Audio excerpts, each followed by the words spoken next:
Alright guys, what is up? It's YG Trades here. I kind of want to go over my watch list on the video I posted yesterday. If you guys seen that video, you guys should absolutely be paid if you took some of the plays that I put out and what I was kind of looking for. Now I didn't take them all. I only took 2 out of the 7 that I was watching.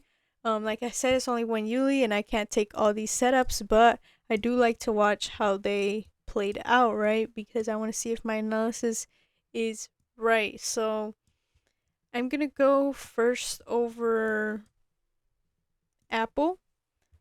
As you guys can see, I said that I had Apple on watch because it had this daily insight. Let me delete this.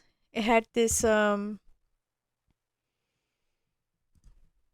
daily, 4 hour inside right here, right? So I wanted either calls above 230.42 or 220, 227.50 for puts, right? So as you guys can see, we also had this kind of trend line, and I really like puts because it kind of lined up with my 4 hour inside, which is my entry, guys.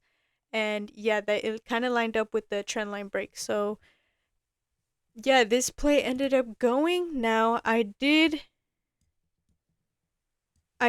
only catch my first TP. As you see, it went absolutely nuts. It went through all these TPs that I had. And then yeah, if you continue to mark those lows on the 1 hour time frame, you could have absolutely caught even more of a move, right? So yeah, I entered 220 puts here on the inside breakout. I caught it to the first TP, $2 move. I'm not mad about it. I'm not greedy either.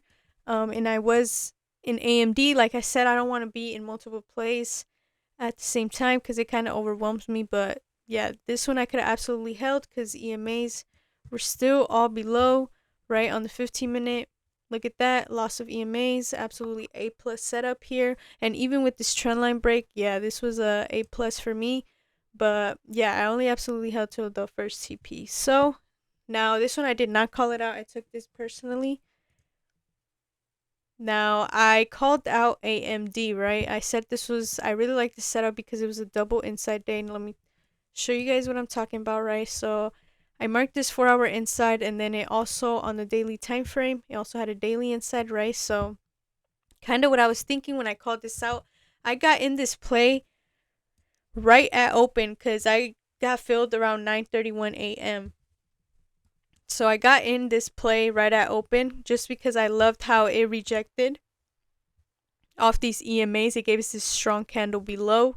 Even on the 5 minute as well. I took the first breakout right here, but if you wanted to wait, as you see the VWAP right here aligned with this daily inside for puts, and yeah, you could have caught this. Now I did sell only at for the gap, right? You could have took it for gap fill, but I sold it right here for 100% um on AMD 140 puts, right? So, but as you see, it went absolutely to this next TP, right? And yeah, I gave a banger as play. We caught 100% of it. I'm not greedy, like I said. I'm proud of this.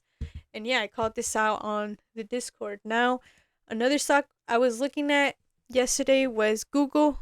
As you see, Google had this nice, kind of an ugly start, right? But then it had this nice retest off this 4 hour inside. As you guys can see, this is how it looks on the bigger time frame, guys. See this nice two strong candles to the downside. Now, as you see, 4 hour inside, right? And I also had a daily inside too, but the daily inside aligned with the 4 hour inside, so I just marked it as the 4 hour. So yeah, it kind of reminded me of AMD as well, and then it absolutely smashed through all the TPs for puts. So if you took this, congrats, you should be paid.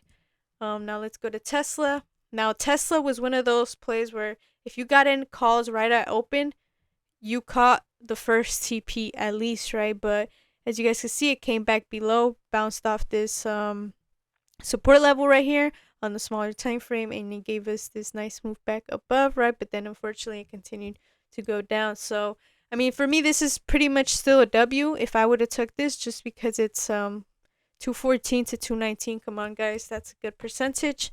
And yeah, you could have got paid right here. So if you're one of those scalpers and you caught this, then congrats.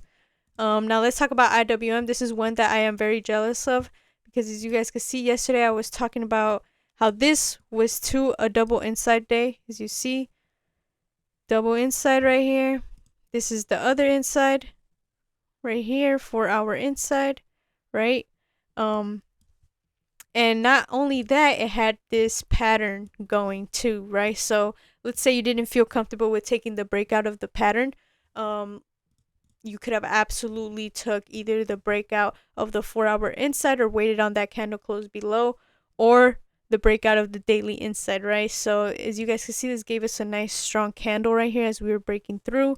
And yeah, I kind of took this trade mentally, and I did see that cons went over 100%. If you were in zero TDs, 217 to 213, yeah, absolutely paid. It hit all TPs, right? And like I said, it's most likely gonna come down to this gap, right? If it continues to go down. So yeah, if you got IWM, if you listened yesterday, congrats.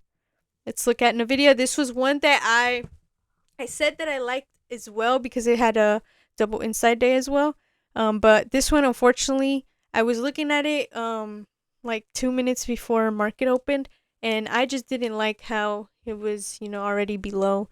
I'd rather just take the breakout or the retest, right? Which it never did, so I just ignored it. But if you're one of those people that got into puts right at open, then you absolutely banked off this play, right, for this gap fill as well, and then it continued to drop. So now last one, QQQ. If you took Qs, yeah, you're paid. As you guys can see, I said that I had QQQ on my watch list because, like I said, I was interested in this daily insight, so I wanted the break to either above 477.89 for calls or below 469.42 for puts, right? So as you guys can see, Qs ended up breaking this daily insight, and it actually had this perfect retest off of it right here, right? So you could have got inputs right here as it retested it and caught this full gap fill. Now with this QQQ play, this was kind of a little riskier just because if you guys know the gap strat, as you guys see previously, when it touched the gap, it had this nice move above. Right now it did touch twice already, so sometimes the stock can bounce off the third retest, but unfortunately here what it did was end up gap filling. What you could have done was, let's say you weren't comfortable with taking that because it was so close to that gap touch, you could have marked this previous low and took puts below that, right? You're just marking a previous low that's getting broken. And yeah, if it invalidates that, then you are looking for that gap fill, in my opinion. Now it did end up reaching that TP that I had of 461.20. And yeah, if you, like I said, if you listened, this watch list hit 7 for 7. We didn't take them all, but we did catch a piece of the pie. So like I said, if you listened, then congrats. If any of you guys took, make sure you comment below and tell me what you guys took and your percentage at which you sold that. But yeah, that was kind of the watch list that I had yesterday. I just wanted to do a little recap because it was 7 for 7 on the watch list. And like I said, if you listened, then congrats. But yeah, guys,